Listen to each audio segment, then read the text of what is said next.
Purihin ang Diyos ng langit, sambahin at awitan. Pusa'y buksan at ihain, purihin, Diyos purihin. Alleluia, Alleluia, lapit sa Hari natin. Purihin,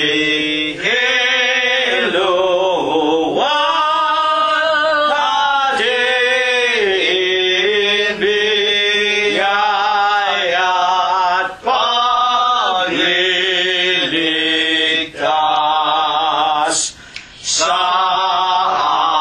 ating nagugubilin sa sana'y hanguin.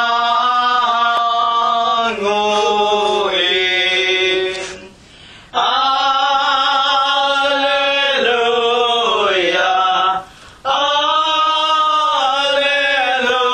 Alleluia,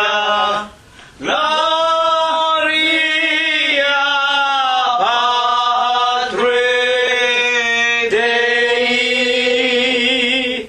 Ang Diyos ay naghihintay, siya ay nauuhaw.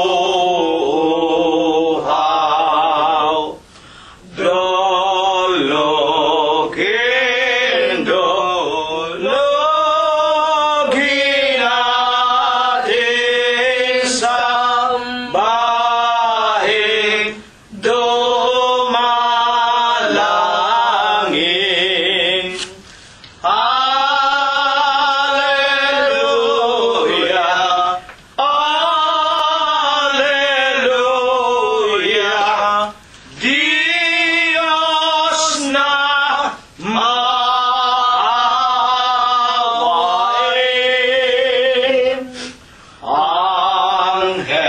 Angeles sa kay taasan, nagpupuri-purihin.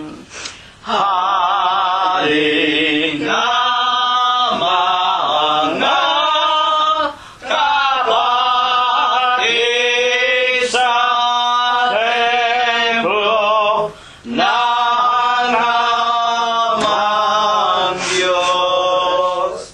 Alleluia,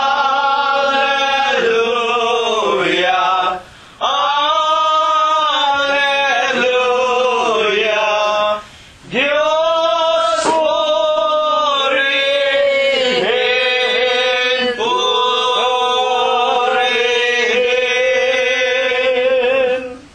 Amen. Sa banal, sakdal, napaka makapangyarihang pangalan po ng ating nag-iisang buhay na Diyos. Walang iba kung hindi ang ating Panginoong Hesukristo. Ako po ay bumabati sa inyong lahat ng kapayapaan. Purihin ang pangalan ng Panginoon. Purihin ninyo ang Panginoon. Purihin ninyo ang Panginoon mula sa mga langit. Purihin ninyo ang Diyos sa kanyang mga kaitaasan. Purihin ninyo siya, ninyong lahat niyang mga anghel. Purihin ninyo siya, buo niyang mga hukbo. Mga hari sa lupa at lahat ng mga bayan mga pangulo at lahat ng mga hukom sa lupa, mga binata at gayon din ng mga dalaga, mga matatanda at lahat ng mga bata. Purihin nila ang pangalan ng Panginoon, sapagkat ang kanyang pangalang mag-isa ay nabunyi. Ang kanyang kaluwalhatian ay nasa itaas ng lupa at ng mga langit. Purihin natin ang pangalan ng Panginoon. Magsiawit tayo sa Diyos ng mga bagong awit at ng kanyang kapurihan sa kapisanan ng mga banal. Sa makatwidbaga sa iglesia ng Diyos kay Kristo Jesus, sapagkat ang Diyos ay nalulugod sa kanyang bayan, kanyang pagagandahin ang kaligtasan ng mga maaamo. Purihin natin ang pangalan ng Panginoon. Purihin natin ang Diyos sa kanyang sanktuaryo. Purihin natin ang Diyos sa langit ng kanyang kapangyarihan. Purihin natin ang Diyos dahil sa kanyang mga makapangyarihang gawa. Purihin natin ang Panginoon ayon sa kanyang marilag na kadakilaan at purihin ng lahat ng mga bagay na may hininga. Purihin nila ang pangalan ng Panginoon. Tayo na po at muli tayong magpailang lang sa Panginoong Hesukristo ng ating mga pagpupuri at pagluwalhati, mga pag-aawitan na nanggagaling po sa kaibuturan ng ating mga puso. Una po nating ihandog sa Panginoong Hesus ang bilang 165 sa atin pong mga imnaryo. Kay Jesus na pag-ibig sa aking umakay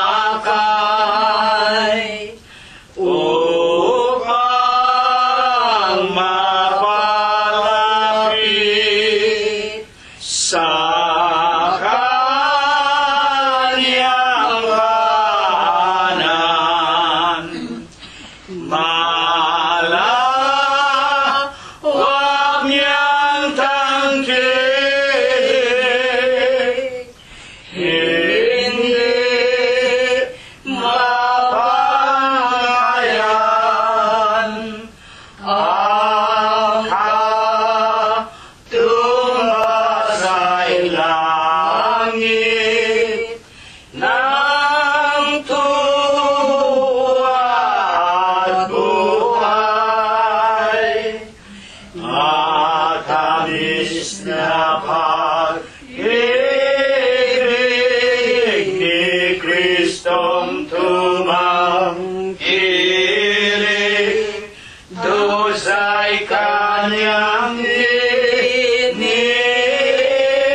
Kristong tumangkin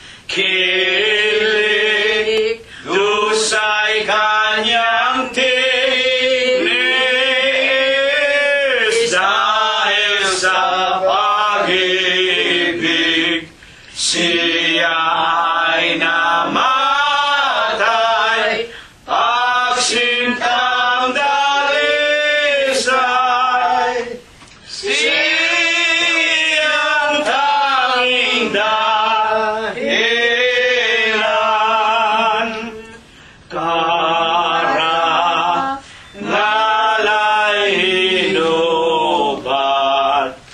at nag-asal dukha, nagpakitang ganap, gintong halimbawa,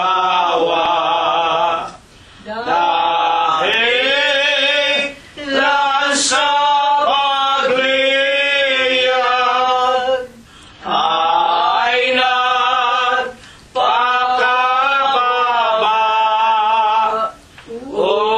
upang tayo'y maligtas sa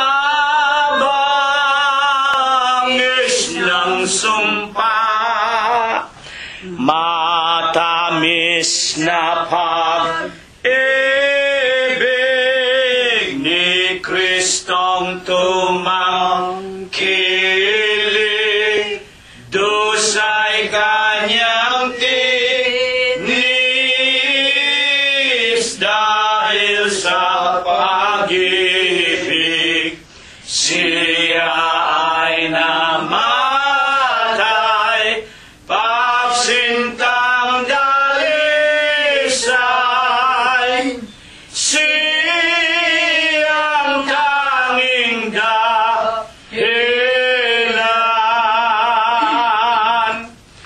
Atin pong patuloy na papurihan, sambahin at luwalhatiin ang nag-iisa at buhay na Diyos, ang ating Panginoong Hesukristo.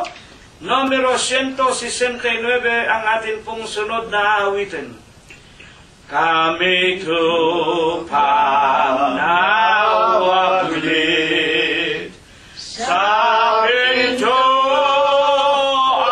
ng langit, sa layo sang inis, sa mundo ng pasakit, kaya tanggapin, Ama, anak mong nagkasala. Huwag bayang mawaglit ang anak mo na balik. Panahoy mapanganib, kukupin mo ng labis, anak mong sa dalungis. Tanggapin hanggang langit, kahit upang naligaw sa liwanag ng ilaw, binihag ng kaaway, hanggang sa mapipilan, kaya abutin, Ama, anak mong nagdurusa. Tanggapin mo po, Jesus, diyan sa Iglesia ng Diyos. Kapatid kong nalungmot,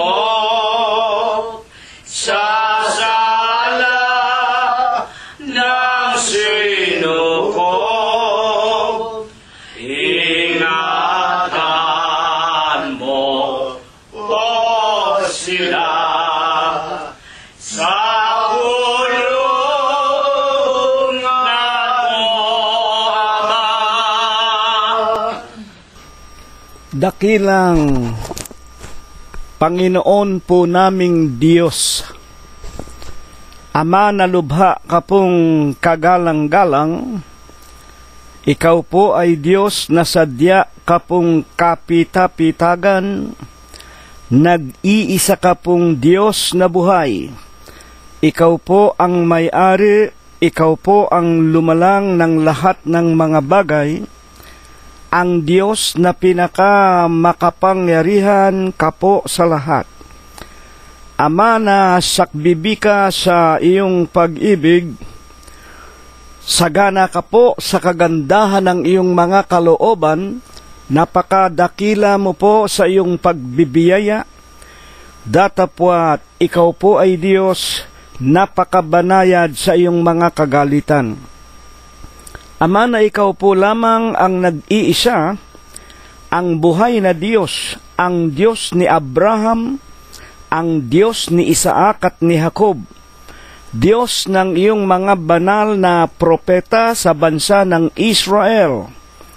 Tinawag mo rin po, naawa ka, kinahabagan mo, ang aming minamahal na ama at ina, nasaksihan po namin na sila'y nagsipaglingkod sa iyo ng kanilang buong puso, buong isip, buong buhay, hanggang kanilang mga kamatayan. Panginoon, sa banal, sakdal at malinis na pangalan mo pong Kristo Jesus, itinitiklo po namin ang aming mga tuhod.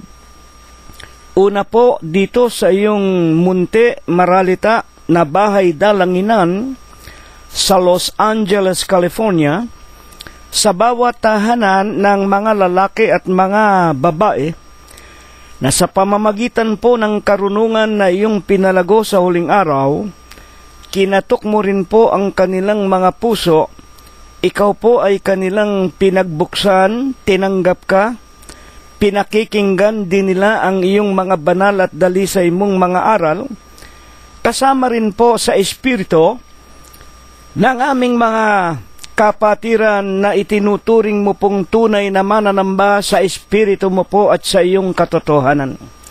Ama, sa aming paninikluhod sa Huwebes po ng gabing ito, tanggapin mo po ang aming tao sa pusong mga pagpapasalamat. Amang Banal, maraming salamat po sa iyo. Napakamapayapa ng mga araw na pinalipas mo pong muli sa buhay ng bawat isa sa amin. Salamat, Amang Banal, hindi mo kami binawian ng aming mga hiram na buhay. Salamat po maging ang aming sariling mga kabyak ng puso, maging ang aming mga anak, aming mga manugang, aming mga apo, kasangbahay at mga mahal sa buhay. Wala ka pong pinabayaan sa sino man sa kanila. Kaming lahat pinakain mo, pinagbuksan ng magagandang pintuan ng mga kapalaran.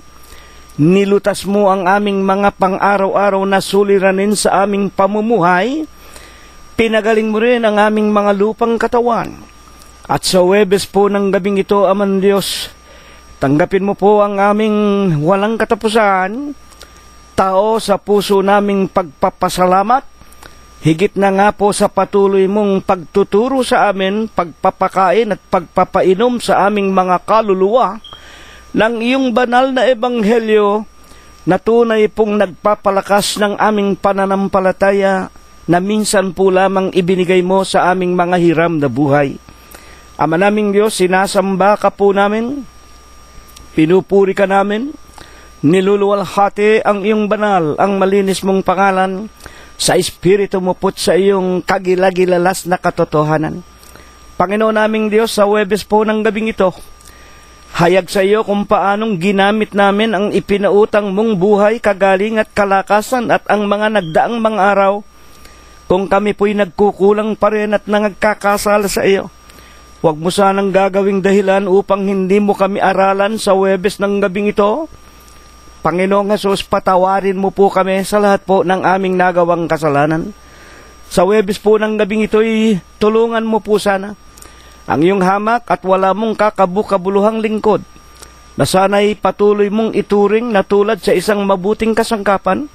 Banalin mo po ang kanyang puso, linisin mo po ang kanyang kalooban, bigyan mo sana ng bisa at kapangyarihan ang kanyang tinig, at kung aming mapakinggan ang banal na aralin na kanyang ipapahayag sa amin, langkapan mo sana, Panginoon, ang bisa at kapangyarihan, makasawata ng aming mga masasamang mga kalikasan, at sa maraming mga kaluluwang naghihintay ng iyong kagilagilalas na kaliwanagan, palambutin mo po ang kanilang mga puso, tanggapin ka po sana ng bawat isa sa kanila at magpabautismo, lumapit ng kusa sa iyong banal na harapan, at sila'y mapabilang sa iyong banal na iglesia ng Diyos kay Kristo Jesus na ililigtas mo po sa huling araw.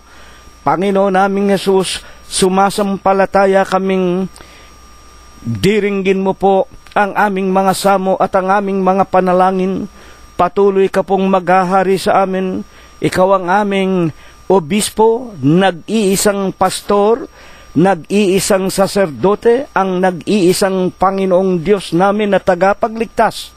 Sumasampalataya kaming patuloy mo pong iingatan ang bawat isa sa amin, sampunang lahat ng aming mga mahal sa buhay, maging ang aming sariling mga sambahayan at mga mumunting ari-arian, at higit na nga po sa lahat, sa gabing ito'y idinadalangin namin, ang aming inang bayan, gabayan mo po ang mga pangunahing mga lalaki at mga babae na itinatayo mo upang mga siwa sa ikapapayapa ng aming bayang Pilipinas.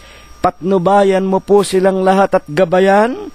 Sila po sana ay una-una mong pagkalooban din naman ng banal na pagkatakot sa iyong mga salita at palatuntunan.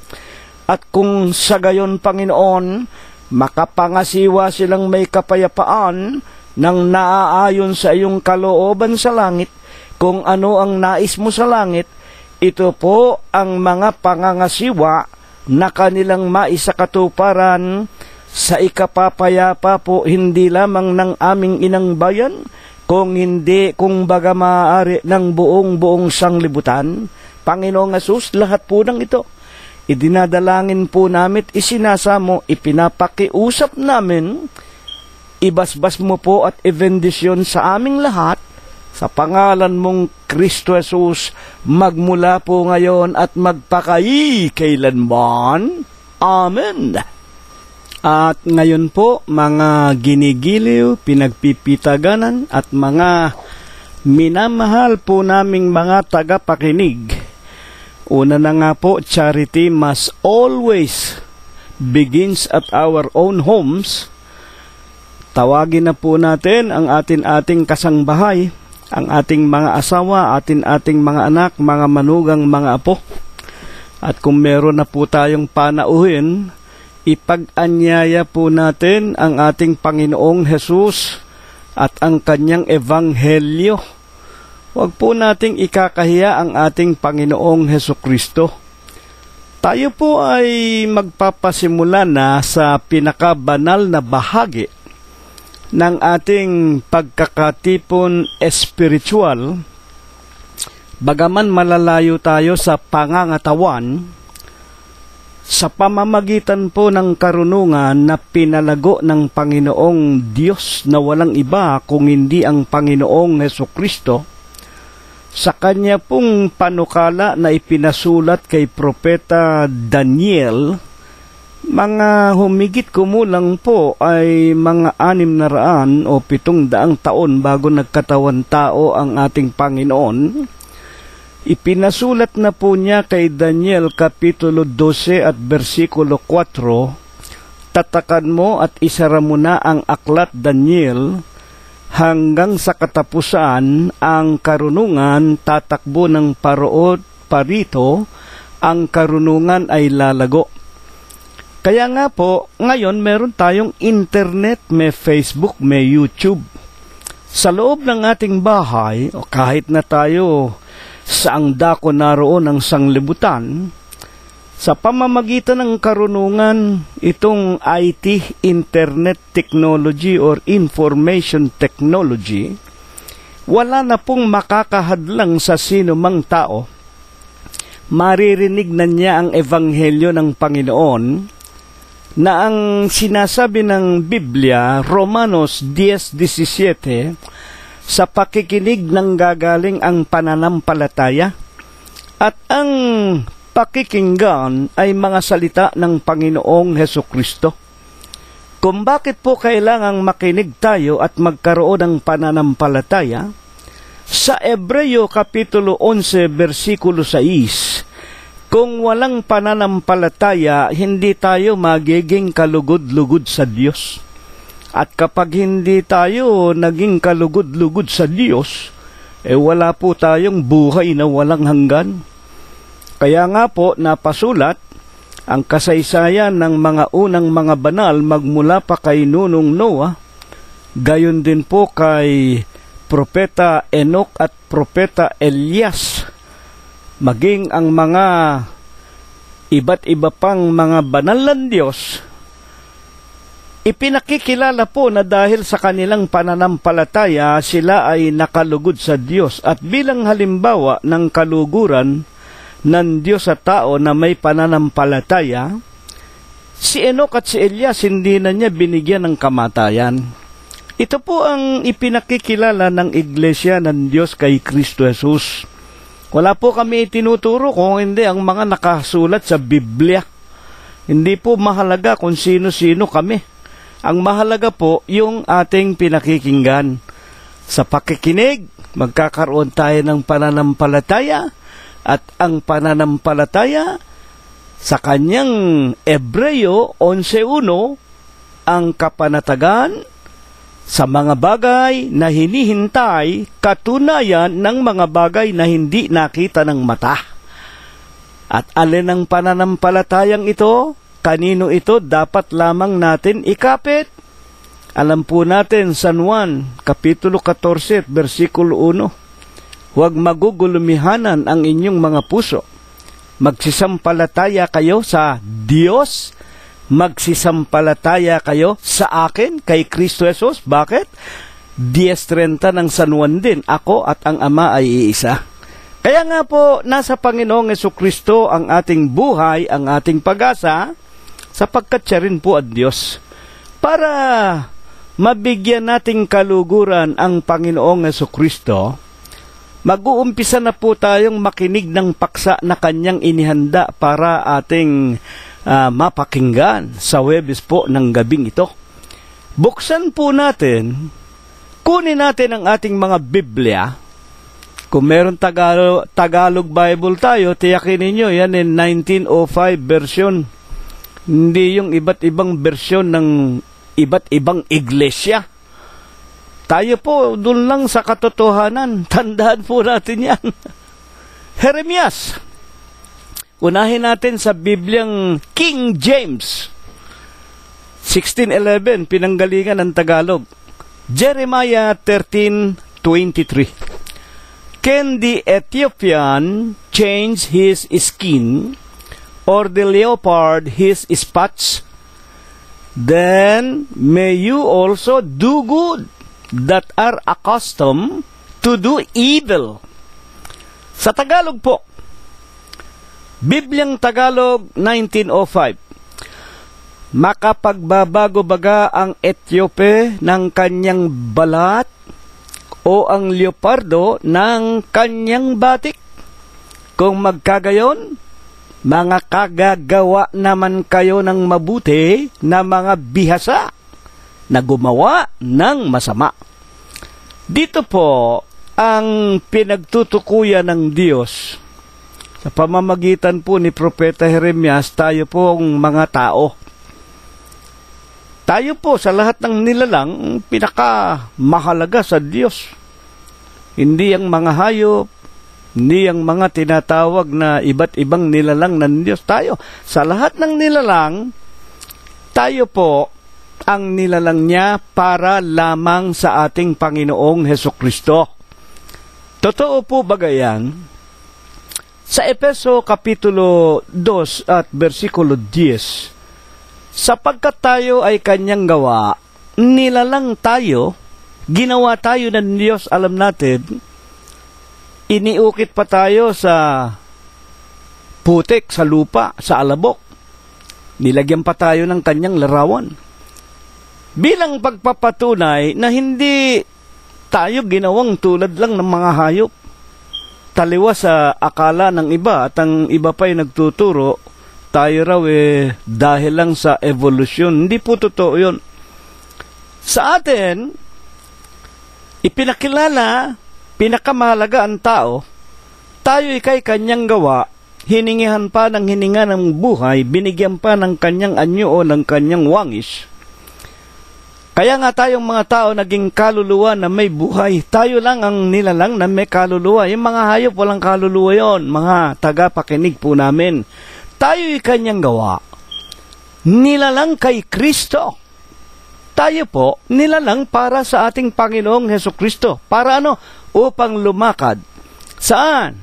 Sa lahat ng mga mabubuting gawa. Inihanda niya nung una pa upang siya nating lakaran. Bago pa tayo nilalang, there is already a purpose. Meron ng dahilan kung bakit tayo nilalang. At tayo ginawa ng Diyos, hindi para kung kani-kanino. Kung hindi, para lang sa ating Panginoong Hesukristo. Diyan po nasasalig ang ating pag-aaral. Kaya nga sa Jeremias 13:23, makapagbabago baga ang Etiope, mga negro yun, no? Ng kulay ng kanyang balat o ang leopardo ng kulay ng kanyang batik. Kung magkagayon, mga kagagawa kayo tayong mga tao ng mabuti na bihasa na gumawa ng masama. Ito po'y tanong na nagpapaliwanag. Na ibig lang ipakilala ng Diyos, hindi po natin mababago ang kulay ng ating balat. Tayong mga Pilipino, sabi nila brown race daw tayo, hindi tayo pwedeng maging maputi. Maski na anong gawin ng mga matatalinong Pilipino, masahe, ipahilot, o wika nga, sunugin ang balat para pumuti, o operahin, o wika nga, gumastos ka ng napakalaking halaga ng salapi para maging mapuputi tayo. Hindi po totoong kaputian yun. Yun po ay superficial. At kapag superficial, yan ang tinatawag na kapaimbabawan. Hindi po natin mababago. Lalabas at lalabas ang pagiging brown race natin. Ang mga itim, ganun din po. Dahil kung mababago natin ang kulay ng ating balat, makakagawa nga tayo ng mabuti. Ang ibig lang ipakilala, if we can do such thing, parang Diyos na rin tayo, we can also do good. Sa makatwid, mga kapatid, ano po baga naman ang banal na dahilan at ang talatang ito sa Jeremias ay ibinangon sa atin ng Diyos sa Huwebes ng gabing ito na tayo pala hindi natin kayang baguhin ang ating mga masasamang kalikasan. Sapagkat napakarami po ngayon ng mga tao dahil nga po sa kawalan ng muwang sa mga salita ng Diyos, dahil nga po sila ay lumaki sa kung ano-anong mga relihiyon na itinayo ng mga tao, katha ng mga Hudyo, utos aral ng mga tao na sinsay sa katotohanan, Titus 1:14, at karamihan sa mga aral ng mga iglesia sa buong sanglibutan ay utos aral ng mga demonyo. 1 Timoteo, Kapitulo 4, 1-5, kaya ibinangon ng Diyos itong ating paksa. Marami tayong mga napapakinggan dyan, salita rito, salita dyan, na hindi nila naiintindihan ang lahat ng mga bagay. Ang lahat ng nangyayari sa sanglibutan ay meron ng tinatawag na kapasyahan ang Diyos. At dapat tayong mga tao, tanggapin natin kung ano ipinasya ng Diyos. At kung may nakikita tayong pagkakamali na ginagawa ng ibang mga tao, o lalo na nga ng mga leader ng mga gobyerno, nagagalit tayo. Kamukha kay Ginoong Duterte, galit na galit ang maraming Pilipino dahil pumapatay daw ng walang dahilan. Si Ginoong Duterte po, kamukha rin nating mga ordinaryong tao. Hindi rin niya mababago, hindi niya mapipigil yung kanyang sarili, yung kanyang mga pagmumura. Kaya ito ay binangon ng Diyos. Paano tayo makakasumpong ng lunas para tayong mga tao ay makapagbago? Ano nga po ba ang banal na dahilan kung bakit ito ay binangon ng Diyos? Basahin po natin. About 602 years before the manifestation of Jesus Christ into flesh, mga 602 taon bago nagkatawan tao ang Diyos, meron pong napasulat na ipinasulat ng Diyos kay Jeremias kasaysayan ng kanyang bansa upang ito po'y maliwanagan natin at kung ano ang relasyon ng paksa natin sa Huwebes ng gabing ito. Basahin po natin ang Jeremias Kapitulo 14 at versikulo 19. Iyo bagang lubos na itinakwil ang Juda? Dito po ang nagtatanong ay si Jeremias. Tinatanong niya ang Diyos, iyo bang lubos na itinakwil ang Huda? Alam po natin yung Huda, yun ang bansa ng Israel na tinatawag na Huda noong araw. Kinapuotan baga ng iyong kaluluwa ang Sion? Bakit mo sinaktan kami? Ito'y hinaing ni Jeremias. Bakit mo sinaktan kami? Sapagkat alam natin ang kasaysayan ng Israel. Kapag nagagalit ang Diyos sa kanila, binibigay sila sa kamay ng mga kaaway at pinasasapitan sila ng sari-saring mga salot. At dito nga, bakit mo sinaktan kami?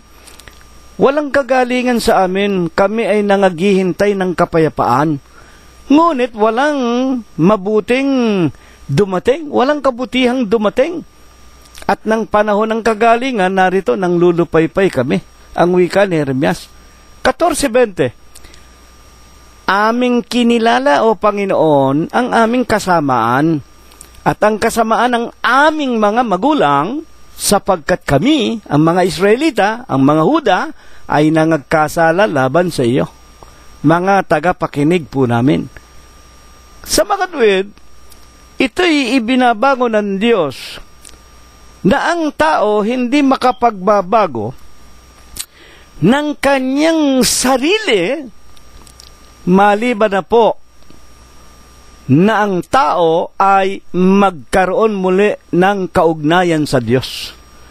Mga Israelita po, talagang ayon sa kasaysayan ng kanilang buhay, pasimula pa nang ilabas sila sa Ehipto, sa pamamagitan ni Moses, samantalang sila'y naglalakbay ng 40 taon sa disyerto, puro kasamaan na ang iginaganti nila sa Diyos. Gayunman, ang Diyos ay Diyos na mapagpahinuhod at banayad sa kagalitan. Bagaman, kapag sila'y lumiliko ng landas, ibinibigay nga sila sa tinatawag na mga kapighatian. Ano po baga talaga? Ang likas ng mga tao nung una pa man, nung araw pa man, maging wala pa ang bansa ng Israel, ano ba talaga ang likas ng mga tao? Sa Genesis, Kapitulo 6, versikulo 5, ito po yung kasaysayan ng unang delubyo universal. At nakita ng Panginoon na mabigat ang kasamaan ng tao sa lupa. Ang mga tao talagang masasama. Nung araw pa man, kaya nga, ipinasya ng Diyos, pagpapatayin niya ang lahat ng tao nung kapanahonan ni Nunong Noah. At maging sa huling araw nating ito, ayon kay Apostol Pablo, Romanos, Kapitulo 3, versikulo 10 hanggang 18, gaya ng nasusulat kung paano ng panahon ni Nunong Noah, walang matuwid, wala kahit isa. Walang humahanap sa Diyos, walang nagtatanong, walang nagsasaliksik, walang humahanap sa Diyos. Nakita ng Panginoon mabigat ang kasamaan ng tao sa lupa. Ang buong haka ng pag-iisip ng puso ng tao, pawang masama na lamang parati. Talagang masama tayong mga tao. Hindi tayo marunong tumanaw ng utang na loob sa Diyos, kaya ang Diyos naghihinanakit. At tandaan ninyo yung kanyang sariling bansa, yung kanyang sariling bayan na Huda o Israel. Kahit ng mga anak niya yan, Pinaparusahan niya pagka nagkakamali. Kaya nga nakita ninyo ang sinabi sa unang talata na aking binasa sa inyo sa pamamagitan ni Propeta Jeremias. Bakit mo kami pinasasakitan? Ang wika ni Jeremias 14:19, itinakwil mo kami, kinapuotan mo kami, humihingi kami ng kapayapaan pero hindi mo kami binibigyan ng kapayapaan, walang kabutihang dumarating. Ang panahon ng kagalingan, mga kapatid, ay hindi dumating sa amin at kami nang lulupaypay, ang wika ni Jeremias. At sa 14:20, kinilala naman namin ang aming mga kasamaan, maging ang kasamaan ng aming mga magulang. Kaya nga sa Genesis 6:5, maging nung panahon pa nila nunong Noah, talagang masama na ang isip nating mga tao. At ayon kay Malakias 3:7, mula ng panahon ng kaarawan ng ating mga magulang, ang magulang talagang pinagmula natin si Eva at si Adam. Si Eva at si Adam, alam natin ang kasaysayan. Sa halamanan nga ng Eden, kaya sila sinipa ng Diyos, pinalayas, sinuway nila ang unang utos ng Diyos. Ngunit ang wika ng Diyos, manumbalik kayo sa akin, at ako ay manunumbalik sa inyo, sabi ng Panginoon ng mga hukbo. Ngayon, pagkatapos na maunawaan natin ito, nung araw pa, talagang matitigas na ulo nating mga tao, at kaya pala itinakwil ng Diyos kahit na ang kanyang bansa ng Israel. Nang ibig lang sabihin, walang palakasan sa Diyos kahit na anak ka ng Diyos. Pagka hindi mo sinunod ang kanyang utos, palalayasin ka. Ano po baga? Naman, eto na, ang pinakamahalaga. Ano ba talaga ang pinakamalaking kasalanan na ginawa mismo ng kanyang bansa ng Israel na siyang naging dahilan at lubusang pinutol ng Diyos ang pagkakaugnay ng mga Israelita sa Kanya? Hayaan natin si Propeta Jeremias ang magpaliwanag din naman sa kanyang aklat ni Jeremias, 600 years before Christ. Mga 600 taon bago nagkatawan tao ang Panginoong Jesucristo, sa 7:13. At ngayon, sapagkat inyong ginawa ang lahat ng gawang ito, merong ginawa ang mga Israelita. Inyong ginawa ang lahat ng gawang ito, marami. Sabi ng Panginoon, nagsalita ako sa inyo, bumabangon akong maagat nagsasalita, hindi ninyo dinirinig. Ako'y tumawag sa inyo, hindi kayo sumagot. 7:14, gagawin ko sa bahay na ito na tinatawag sa aking pangalan. Noong araw pa man, meron ng bahay ang Diyos dito sa lupa na tinitirahan niya, na tinatawag niya sa kanyang pangalan. Alin yan? Yan nga po ang bansa ng Israel. Yun pong salitang Israel, ang ibig sabihin ay prinsipe ng Diyos. Kaya nga yung mga Israelita, yun ang bahay ng Diyos, spiritual body of God. At ayon nga po sa aklat ng mga gawa, sila nga po yung tinatawag na church in the wilderness.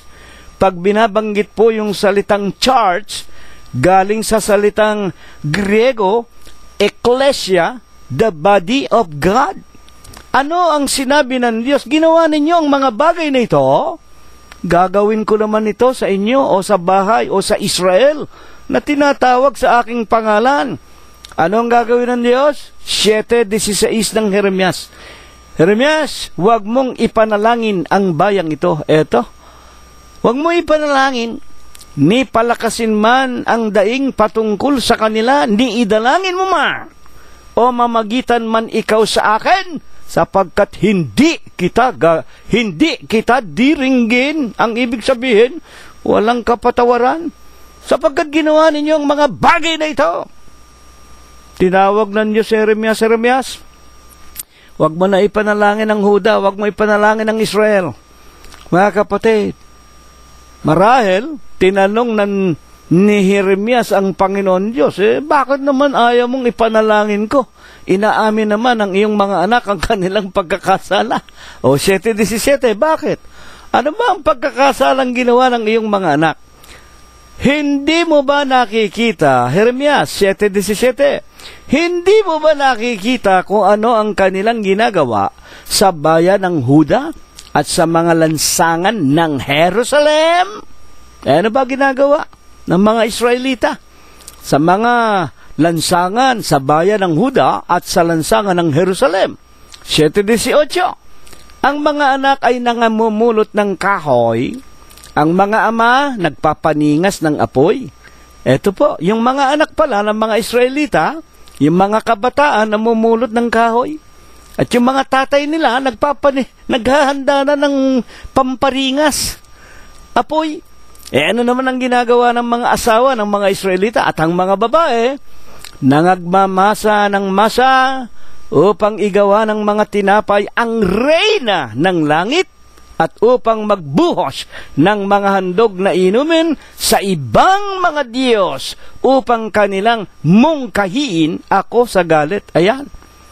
Dito makikita natin ang napakalaking kasalanan ginawa maging ng Israel. Gumawa sila ng larawan ng isang tulad ni Mama Mary. Kaya dito makikita natin nung araw pa meron ng Birhen Maria na sinasamba ang mga Israelita mismo na mga anak ng Diyos.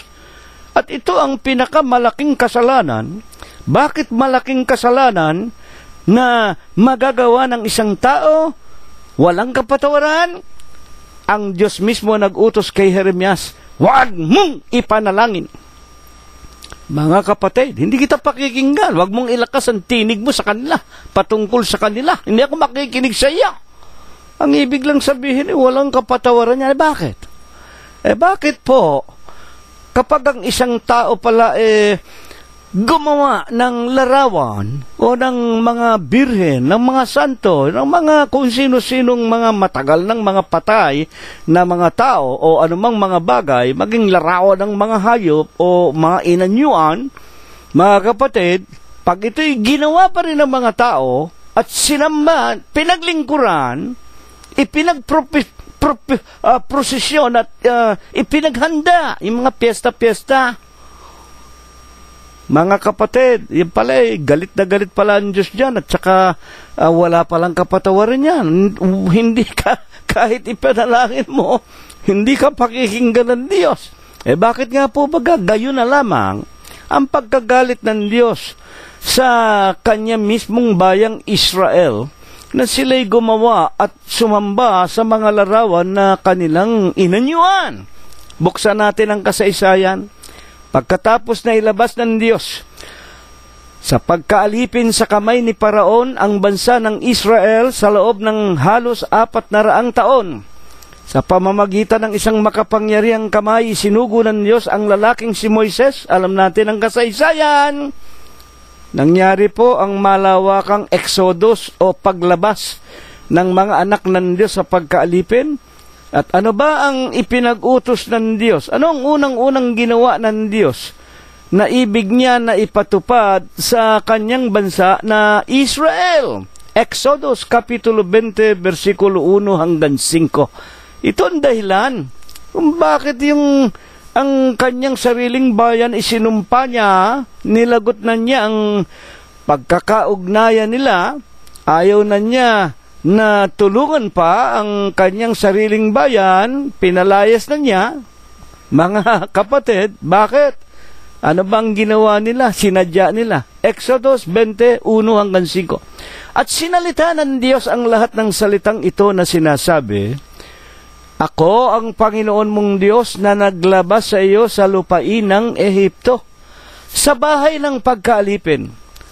Huwag kang magkakaroon ng ibang mga Diyos sa harap ko. Ayan. Unang-unang utos, sinabi ng Diyos sa bansa ng Israel, ako ang naglabas sa iyo sa pagkaalipin. Hindi po kung sino-sinong Diyos, lalong hindi yung mga larawan na ginawa nila, hindi yung Mama Mary, hindi yung Kalunsad, hindi yung Mother Teresa, hindi yan maski mga Papa sa Roma. Hindi yan ang naglabas sa pagkaalipin sa bansa ng Israel, ang Diyos. At alam natin, ang Diyos na ito, ang Diyos na buhay. Ito ang Diyos ni Abraham, Diyos ni Isaac, Diyos ni Jacob, Diyos ng bansa ng Israel o Diyos ng mga propeta. Nga, kitang-kita natin, nangyayari ngayon Napakaraming mga Diyos na itinatanyag ang mga tao, itinuturo. Si Buddha, Diyos. Si Confucius, Diyos. Si Zoroastro. Sino-sinong mga Diyos, pati yung mga Papa sa Roma, Diyos, pati yung Sogong Anghel, pati yung mga obispo, mas pinararangalan, pinapupurihan, kinatatakutan.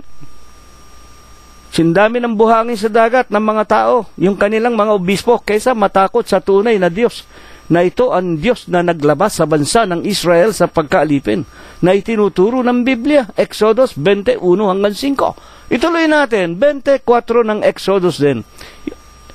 Huwag kang gagawa para sa iyo ng larawang inanyuan o ng kawangisman ng anuman na nasa itaas sa langit o nasa ibaba sa lupa o ng nasa tubig sa ilalim ng lupa.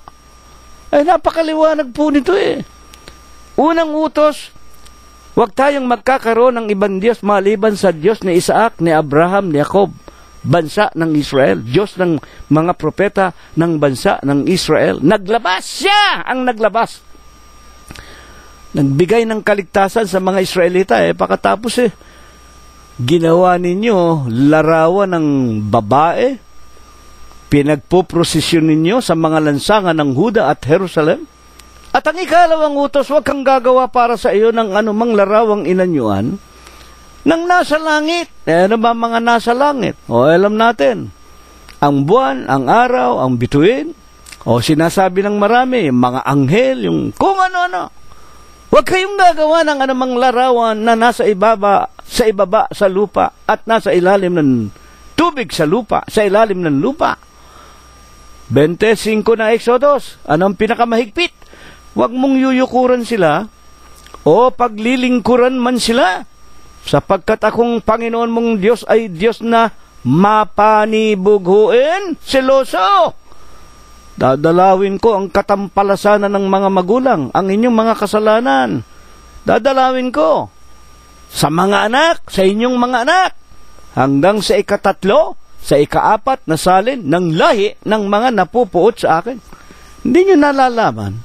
Pag kayo'y sumamba sa mga larawan, pag kayo'y lumuhod kay Mama Mary, pag kayo'y sumamba sa Papa sa Roma, pag mas pinahalagahan ninyo yung mga obispo ninyo, yung mga kinikilala ninyo na mga pantas ika, diksyonaryo ika ng Biblia, titulado ika, Vicarius Filii Dei, kahalili daw ng Diyos, nagseselos ang Diyos.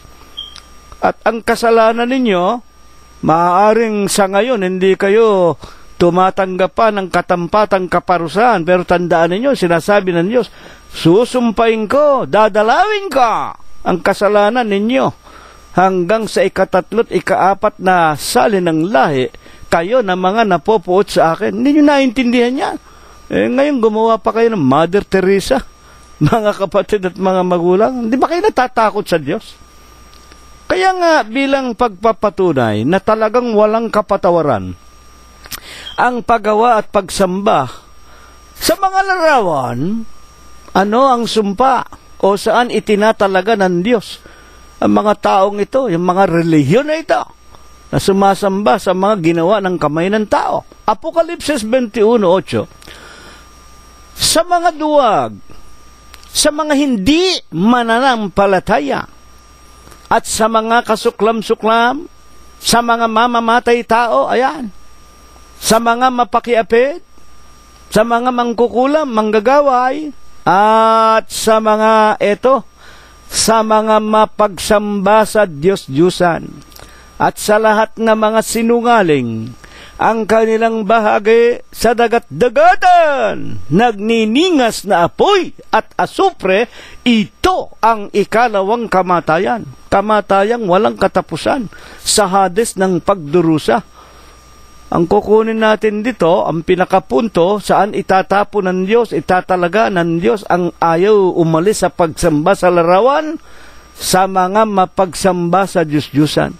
Sa katunayan yan, huwag naman kayong magagalit Ang isang tao, miyembro ng iglesyang sumasamba sa mga larawan, sila ang walang pananampalataya, sila ang mga duwag, sila ang mga kasuklam-suklam, sila ang mga mamamatay tao, sila ang mapakiapid, sila ang mangkukulam, manggagaway. O, di ba? Nakikita mo sa mga pelikula, maski mga pelikula, makikita mo yung mga mangkukulam, ang ginagamit, yung rosaryo ng simbahang Katoliko. O, gayon din ang mga protestante. Mga protestante, anak ng simbahang Katoliko yan Kaya sila, ang lahat ng simbahan nila, may mga cross.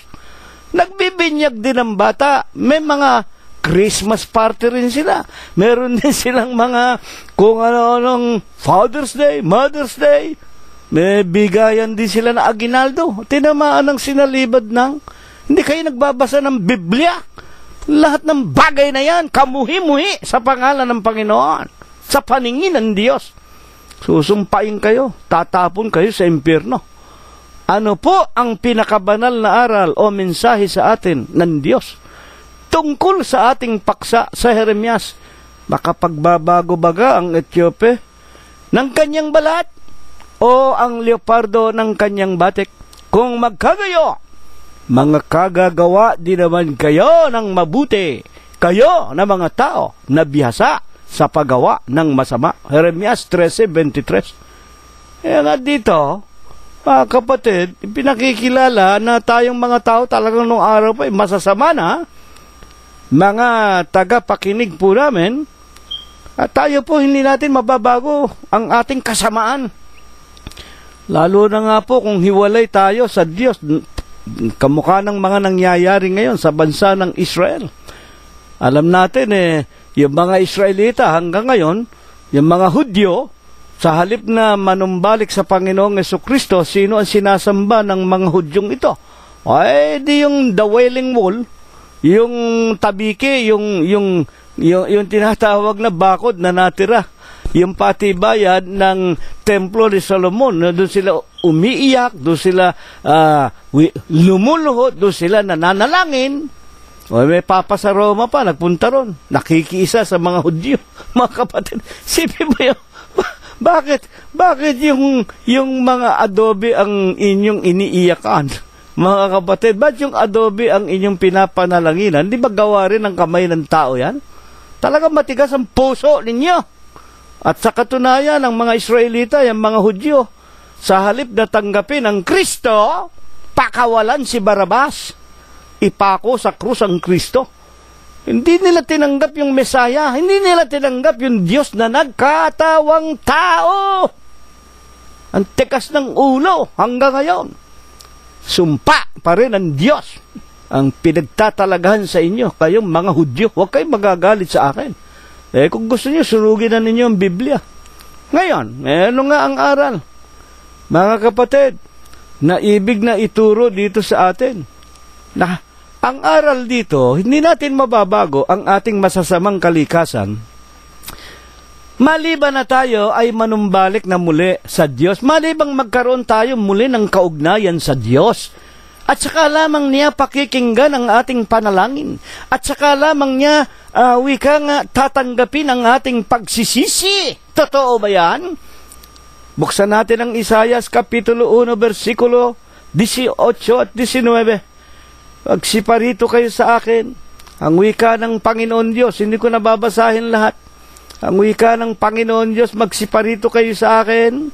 Tayo ay magkatuwiranan. Bagaman ang inyong kasalanan ay mapulang-mapula na tulad sa grana, simpulan ng grana, magkatuwiranan tayo. Manumbalik kayo sa akin.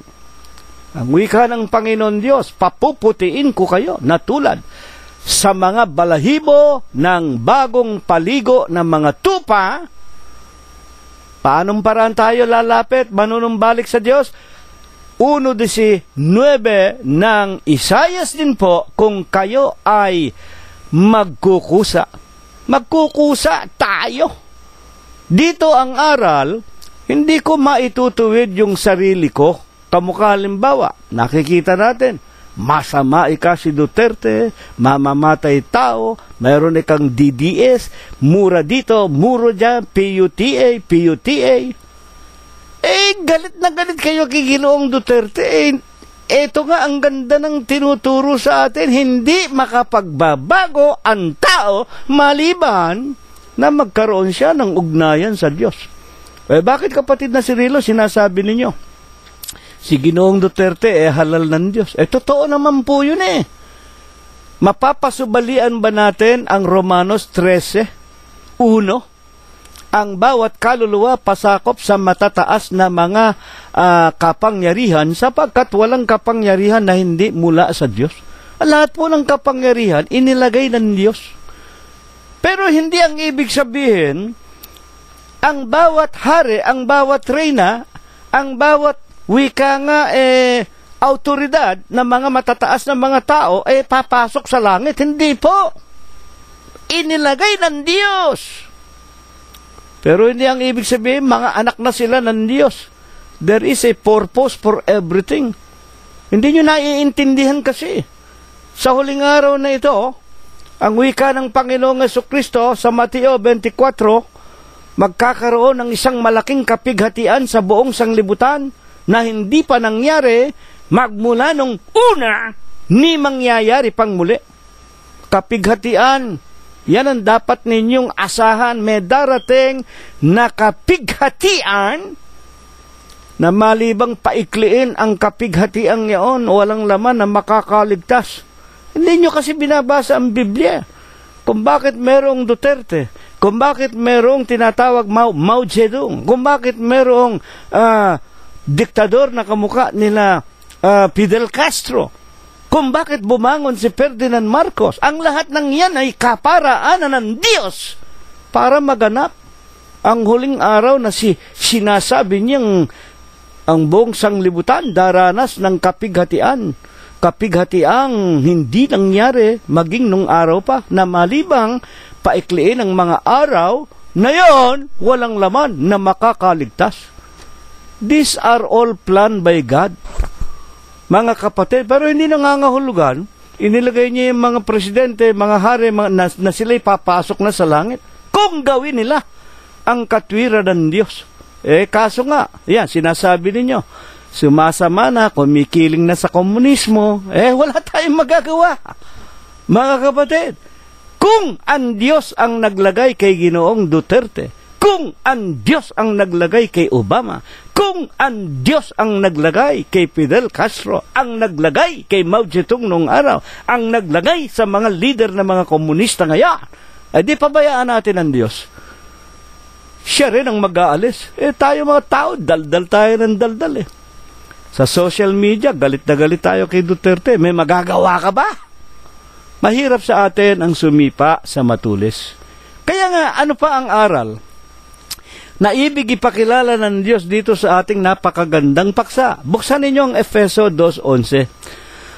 Kaya nga alalahanin ninyo na kayo nung una, mga hentil sa laman, ang kausap po rito ang mga iglesia ng Diyos kay Kristo Jesus na nasa Efeso. Sinasabi ni Apostol Pablo, kayo nung araw, mga hentil kayo. Sa laman, tinatawag na di pagtutuli, niyong tinatawag na pagtutuli sa laman na ginawa ng mga kamay. 2:12, na kayo ng panahong yaon ay mga hiwalay kay Kristo. Ayan. Ano ang aral dito? Tayo po, nung araw, hiwalay sa Diyos, hiwalay kay Kristo, nang hindi pa tayo nababautismuhan sa iglesia ng Diyos kay Kristo Jesus. Katulad tayo ng bansa ng Israel na nang malagot sila sa pakikipag-ugnayan nila sa Diyos, naging mga hentil sila. Kayo ng unang panahon ay hiwalay kay Kristo, mga di kabilang sa bansa ng Israel. Ayan, taga-ibang lupa tungkol sa tipan ng pangako. Ano ang kalagayan natin nang wala pa tayo kay Kristo? Walang pag-asa, walang Diyos sa ibabaw ng sanglibutan. Kaya nga hindi natin kayang baguhin ang masasama nating gawa. Wala tayo sa Diyos sino tutulong sa atin? Matutulungan ba tayo ng mga tao? Matutulungan ba tayo ng mga papa sa Roma? Matutulungan ba tayo ng kung sino-sinong mga leader na nagsasabing sugong anghel sila, diksyonaryo ng Biblia? Hindi natin maitutuwid ang ating sarili. Kung paanong hindi maidiretso na Ginoong Duterte yung kanyang pagkakamaling mura dito, mura dyan. Wala tayong magagawa. Mahina ang tao, mahina ang laman. Gaya rin naman ang sinasabi ng Panginoong Jesucristo, ang Espiritu ay may ibig. Ibig ko kapayapaan. Ibig ko mabuhay. Ibig ko sumagana. Ang Espiritu ko, gusto ko kahinahunan, katahimikan, pero mahina ang laman. Hindi mapigil ni Ginoong Duterte ang pagmumura niya. Gayon din ako, gayon din kayo. Sana'y unawain ninyo ang ating paksa. Wala tayo, hiwalay tayo sa Diyos. Kung tayo ay hiwalay kay Kristo. Ngayon, bakit sa Panginoong Jesucristo kailangan tayo umugnay? Sino ba ang Panginoong Jesucristo? 14:1. Binanggit ko na kanina. Huwag magalumihanan ang inyong mga puso. Magsisampalataya kayo sa Diyos. Magsisampalataya din naman kayo sa akin. Bakit? Ako at ang Ama ay iisa. 10:30 ng San Juan at sa 8:24 at 27. Katotohanan ang sinasabi ko sa inyo, mamamatay kayo sa inyong mga kasalanan. Malibang kayo'y sumampalataya na ako nga siya. 8:27 ng Juan. Hindi nila naintindihan yung tinutukoy ni Kristo na siya patungkol sa Ama. Kaya nang liwanagin ng Panginoon, 10:30, ako at ang Ama ay iisa. At sa 14:6, sinabi ng Panginoong Jesucristo, bakit sa Kanya tayo dapat nakaugnay o nakasanib? Ako ang daan, ang katotohanan, ang buhay. Sino man hindi makaparoroon sa Ama kundi sa pamamagitan ko. Kaya nga ang wika pa man din niya, 14:7, kay Felipe, kung ako'y nakikilala ninyo, makikilala ninyo ang aking Ama. Sinabi niya sa unang 12 apostol, kung ako'y nakikilala ninyo, makikilala ninyo ang Ama. Buhat ngayon, siya'y inyong nakikilala at siya'y inyong nakita. Matigas ang ulo ni Felipe. Panginoon, ipakita mo sa amin ang Ama. 14:8, ituloy natin ang San Juan. Sinabi sa kanya ni Felipe, Panginoon, ipakita mo sa amin ang Ama, sukat na ito sa amin. At sinabi ni Jesus kay Felipe, malaon ng panahon, Felipe, ako'y iyong kasama, hindi mo pa ako nakikilala? Felipe, ang nakakita sa akin, nakakita sa Ama. Paanong sinasabi mo? Ipakita mo sa akin ang Ama? Amen, mga magulang at mga kapatid. Napakaganda ng ating pag-aaral. Makapagbabago baga ang mga negro ng kulay ng kanilang mga balat? Mababago ba ng leopardo ang batik ng kanyang balat? Kung magkagayon, makapagbabago rin naman tayong mga tao na bihasa sa paggawa ng masama. Hindi nga tayo makapagbabago. Bakit? Hanggang ngayon mga Katoliko pa tayo. Hanggang ngayon mga ateista pa ang maraming Pilipino, maraming tao. Hanggang ngayon iglesia pa kayo ng tao. Hanggang ngayon Sabadista pa kayo. Hanggang ngayon Metodista pa kayo. Hanggang ngayon Protestante pa kayo. Hanggang ngayon wala pa kayo kay Kristo. Bakit nga? Mga magulang at mga kapatid, kailangan tayo na sumapi o maging kaanib kay Kristo. Ang wika ng Panginoon, 15:5, akong puno ng ubas, kayo ang mga sanga. Kung hiwalay kayo sa akin, wala kayong magagawa. Hindi nyo mapipigil ang pagmumura ninyo. Kaya nga huwag ninyong isipin kay Ginoong Duterte o kung kanino mang tao na sila'y tumigil sa kanilang kasamaan. Halimbawa, may nalalaman kayong mga lalaking ng bababae, may mga asawa na, o mga taong patuloy pa rin sa pagkakasino, maral mga kamag-anak ninyo, nagpapatalo pa rin ng pera sa mga kasino. Hindi nyo mababago yung mga yan. Hiwalay kay Kristo yan. Maliwanag ang Biblia. Ako ang puno ng ubas, kayo mga sanga. Kung hiwalay kayo sa akin, wala kayong magagawa. Maliban, nakaugnay tayo sa Panginoong Jesucristo. Huling tanong, paano tayo makakabalik sa Panginoong Jesucristo? 12:26.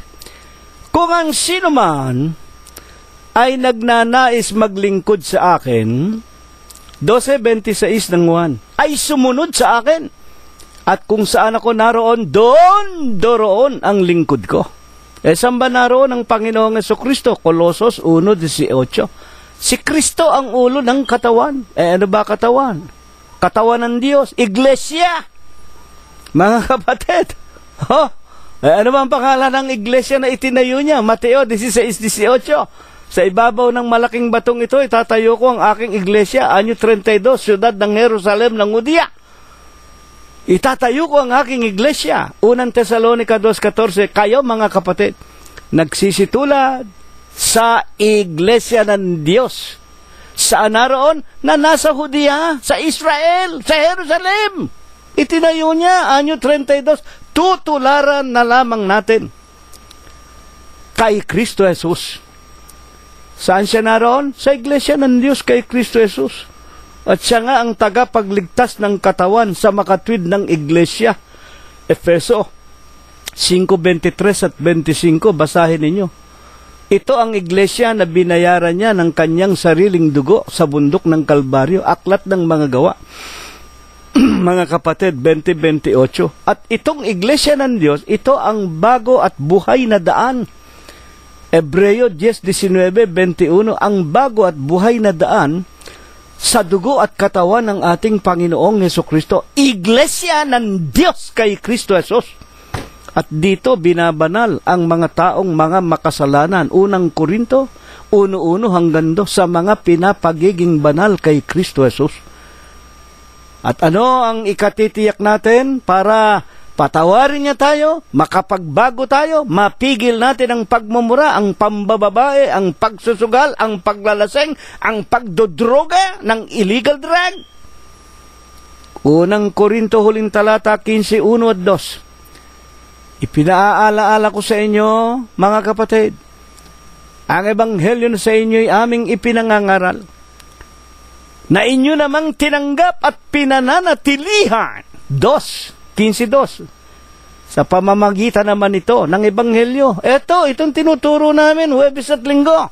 Ligtas kayo kung matama ninyong sinusunod ang alin? Ang ebanghelyo ng Panginoong Hesukristo. Ligtas kayo kung matama ninyong sinusunod, maliban na kung kayo ay nagsisampalataya ng walang kabuluhan. Amen. Kaya dito namin kayo inaanyayahan. Tara na, magsama-sama tayo. Kakonti na lang ang panahon. Malapit na ang ikalawang pagparito. Tatapusin na ng Diyos ang sanglibutang napakagulo. Magsama-sama na tayo rito para sa atin ay maganap ang sinabit ipinangako ng Panginoon. Magsihayo kayo sa sanglibutan, ipangaral ninyo ang aking ebanghelyo. Itong napapakinggan natin sa pamamagitan ng internet ngayon, libre, walang bayad. Mateo 10:8, tinanggap namin, walang bayad, ibinibigay namin sa inyo, libre. Sa pamamagitan ng karunungang pinalago, Daniel 12:4, ipangaral ninyo, ipahayag ninyo, huwag ninyong ikakahiya ang sumasampalataya. Binyagan ninyo, saan natin ilulubog ang buong katawan? Paglulubog ng ating kasalanan, sa pangalan ng Ama. Ano ang pangalan ng Ama? Deus, Diyos. Sa pangalan ng Anak. Ano ang pangalan ng Anak? Kristo Jesus. Sa pangalan ng Espiritu Santo. Ano ang Espiritu Santo? San Juan 6:63, ang salita na sa inyo'y aking sinasalita, ang wika ng Panginoon, pawang Espiritu at pawang buhay. Sa makatwid sa pangalan ng Ama, Diyos, Anak, Kristo Jesus, at ng Ebanghelyo ng Panginoong Hesukristo. Dito namin kayo inaanyayahan. Buksan ninyo ang mata ng inyong mga puso. Hindi namin kayo niloko, hindi namin kayo nilinlang, hindi namin kayo pinagsasamantalahan. Kumbaga man masakit, sisihin ninyo ang Biblia, hindi kami, binabasa lang namin. Utos sa amin ng Diyos yan . Isaias 34:16. Saliksikin ninyo, basahin ninyo, hindi magkukulang. Iniutos ng aking bibig, pinisa ng kanyang espiritu. Pinatunayan ng Panginoong Hesukristo, San Juan 5:39. Basahin ninyo ang mga kasulatan. Inaakala ninyo sa Biblia meron kayong buhay na walang hanggan, ito ang magpapatotoo sa inyo tungkol sa akin. Kaya nga narito itinuro sa atin. Hindi natin mababago ang kulay ng ating balat. Hindi natin maitutuwid ang ating mga kalikuan. Hindi natin mapipigil ang ating pagiging masasamang mga tao. Maliban na umugnay tayo sa katawan ng Panginoong Hesukristo. Pumasok tayo, magpabautismo tayo sa pangalan ng Ama, Anak, at ng Kanyang Ebanghelyo sa Iglesia ng Diyos kay Kristo Jesus. Ito nawa ipagpala. Ito nawa ang ibasbas sa atin ng Diyos magmula ngayon, magpakai kailanman. Amen. Panginoong Jesus, maraming salamat po sa kaliwanagang ito. Bigyan mo po sana ng bisat kapangyarihan.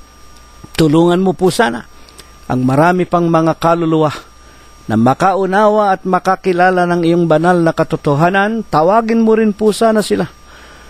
At tulungan mo ang iyong banal na iglesia na sa pamamagitan ng iyong mga hamak at wala mong kakabukabulong alipin, lumaganap ang iyong banal na katawan.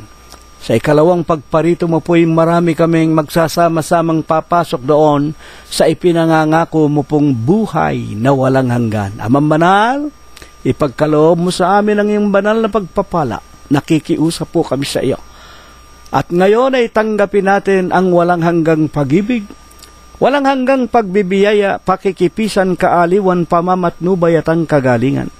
Ang hindi maulatang banal na biyaya, basbas at bendisyon, pagliligtas at pagpapagaling ng kanyang banal na espiritu, ito nawa ang muli niyang ipagkaloob sa ating mga mag-aanak, mga magkakaibigan at mga magkakapatid.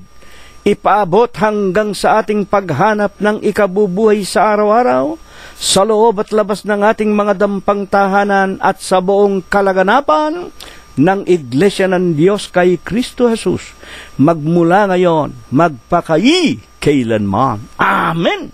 Kapayapaan ang sumaatin mga kapatid, purihin ang pangalan ng Panginoong Hesukristo.